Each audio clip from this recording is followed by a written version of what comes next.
You're listening to the Laura Ingraham Show. King said Obama viewed political controversies through a racial viewpoint. He said this on Gordon Liddy's radio show, that it seems that the president has an inclination to engage in these kinds of things. When he had an Irish cop and a black professor, who did he side with? He jumped to the conclusion without having heard the facts, and then he's going back to the beer summit.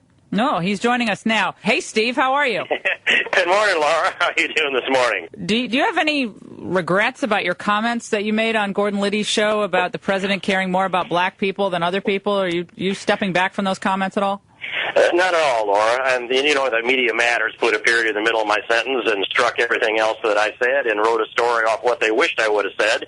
And a lot of the liberal blogs and news people across the country picked that up because that's what they wanted to hear.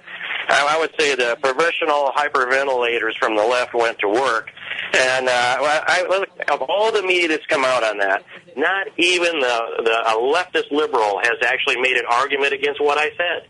They just use it as an excuse to call names, but they didn't make any kind of a rational or cogent argument. And we really should just ridicule them for trying to run with emotions and no logic. I think Socrates and Plato would have laughed themselves silly if they're thinking these people are leading the thought in America. All right, let's just hear what you said to Gordon Liddy. The president has demonstrated he's got a default mechanism in him that breaks down the side of race, on the side of it favors the black person. In the case of Professor Gates and Officer Crowley, that was a case where he knew nothing about it, threw himself into it, and concluded that the cop had operated on a racist basis, and then he ended up having to have a beer summit because of that.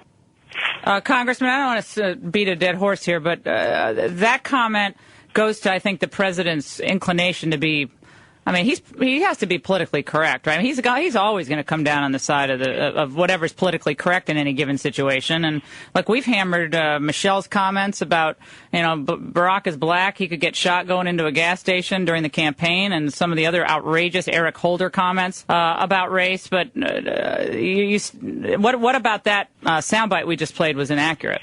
Well, no, that was the full soundbite that is accurate. Media Matters didn't bring in the off. They put a period in after I said the word black person and left off the part about in the case of Professor Gates and Officer Crowley.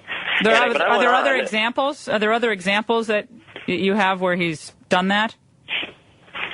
Yes, and in fact, well, on that case, I just think it's important to know the president started his statement out on the Gates-Crowley issue with race. He said, I don't know what role race played, and he ended it up talking about race when he said, African Americans and Latinos being stopped by law enforcement disproportionately are stopped disproportionately. That's just a fact. So he framed the entire thing on race.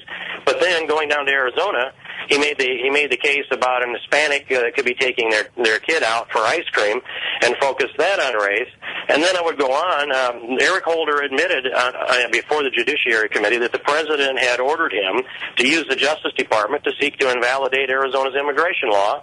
And he couldn't point to a single place in the Constitution or any preempting federal statute or any controlling case law that caused him concern.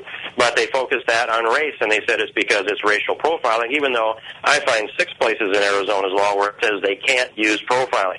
So and they could go on. The new Black Panthers case of voter intimidation. That was an outrage. That was an outrage, that case. Can you imagine switching the skin colors there and see what would have happened? Can you imagine the president dumping that program? No, I mean, clearly, and I've said this in the beginning, the idea that he was going to be a post-racial president was ludicrous. And in fact, as is most of the American left, they are obsessed with race. They can't move beyond race. They are absolutely obsessed with it. Not to say that there aren't people out there who are still racist. Of course there are. I mean, we're an imperfect society. We're always going to be. Congressman, on Friday, after the Republicans tossed Barton off the bus at 80 miles an hour, I just thought it was lame. He obviously should have said, look, BP's on the hook. BP's obviously responsible. But this, just creating this $20 billion fund from the Oval Office seems like it's probably not in accordance with constitutional parameters. Nothing wrong to say that. Laura, I agree. I think Joe Barton was spot on when he called it a shakedown. That's part of this administration's process. If you look at all that they have nationalized during this administration, and some starting during Bush's administration, it should tell you that they want to swallow up much of the Fortune 500 companies as they can. I think the leverage brought on Joe Barton by, I'll say, the conference was unjust. I think he should have been able to stand there and let his remarks stand and make his own decisions. And the things that leaked out from the staff, I think, should cause a real discussion within our own conference, and I believe it will. Congressman King, we love having you on. Thanks a lot. All right, you take care. We're going to take a break on the Laura Ingraham Show. A lot to get to.